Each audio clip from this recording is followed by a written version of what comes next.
Smart Angels, donc, qui est créé depuis combien de temps, Benoît? Alors nous sommes en ligne depuis début 2012. Ouais. Et avec une activité réellement qui démarre sectoriellement depuis le début, milieu de l'année dernière. C'est la première plateforme de ce genre en France, Benoît? Alors, en fait, il y a quelques plateformes. Nous, on fait partie effectivement des plateformes historiques sur ce secteur-là, tout à fait. En fait, il y a trois formes de crowdfunding. Je ne sais pas si on peut décrire il faut les décliner parce que ça nous sujet. permettra de comprendre, oui. Alors, il y a des plateformes qui permettent à des particuliers de donner de l'argent à des projets, d'ailleurs, qui sont de nature entrepreneuriale, mais pas seulement. Ça peut être aussi des projets culturels ou artistiques. Et ça, c'est aux États-Unis, il y a Kickstarter évidemment. En France, on a des plateformes comme KissKissBankBank. Donc, vous donnez de l'argent à un projet et les porteurs de projets vous donnent en échange une contrepartie. Ça, c'est une première forme et ça peut permettre d'ailleurs de financer des entreprises qui ont des produits et qui les proposent ainsi à leurs clients. Il y a une deuxième forme de crowdfunding qui est le prêt entre particuliers. Et puis en France, on va bientôt pouvoir prêter à des entreprises. Donc là encore, c'est une forme de financement qui est ouverte aux entreprises. Et puis il y a une troisième forme de crowdfunding. Et là, on est sur notre métier, le métier de Smart Angels, qui est l'investissement en capital. C'est-à-dire qu'on présente, nous, des entreprises qui sont en recherche de fonds, mais présente à des investisseurs privés. Smart Angels, donc c'est parti de quelle histoire pour vous, Benoît?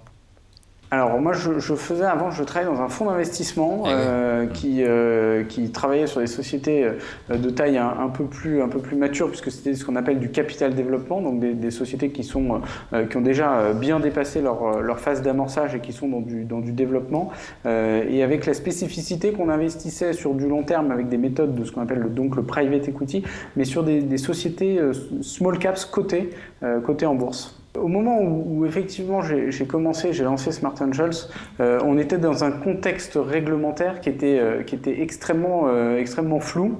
Et d'ailleurs, nous on a pris un statut qui est un statut de ce qu'on appelle le conseiller en investissement participatif.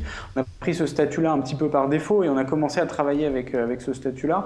Et puis très rapidement, l'AMF, c'est-à-dire les autorités de régulation, l'ACP, sont venus nous voir et ont commencé à nous demander un peu comment on travaillait. Et puis ça a été le moment, début 2013, se sont tenues les assises de l'entrepreneuriat dont on se souvient tous, et où effectivement les décisions qui ont été prises à ce moment-là ont été notamment de créer un cadre réglementaire qui favorise le développement de notre activité du crowdfunding. L'important pour nous, c'était de pouvoir créer un cadre réglementaire stabilisé. C'est comme toute activité d'entreprise. Quand on est dans un environnement qui est juridiquement instable, c'est compliqué d'envisager le développement. Quel est le montant de la plus grosse levée de fonds, Benoît? Alors la plus grosse levée de fonds, ça a été 750 000 € sur une entreprise. Alors qui s'est passé d'ailleurs en 2 fois. Alors on n'était pas complètement sur du numérique, puisque d'ailleurs pas du tout sur du numérique, même si évidemment il y a un site de vente en ligne, mais on est sur une chaîne de vêtements qui s'appelle Bleu comme Gris, des vêtements pour enfants positionnés haut de gamme, avec plusieurs magasins en France, et un fort projet de développement à l'international, donc sur de l'économie assez traditionnelle. Comment est-ce que la sélection se fait finalement des projets ? Alors en fait, nous, on sélectionne des entreprises qui sont effectivement dans tous les secteurs d'activité. La sélection, un des critères, c'est justement la possibilité de délivrer de la croissance pour générer de la valeur pour les actionnaires, tout simplement. Et puis, donc ça, c'est un des critères importants. Et derrière, on regarde tous les critères traditionnels, je dirais. Donc, on va regarder le potentiel de marché, le produit sur son marché, on rencontre toujours l'équipe, et puis on fait des due diligence de nature juridique. Donc ça veut dire que vous faites votre ancien métier aussi, vous le poursuivez d'une certaine façon?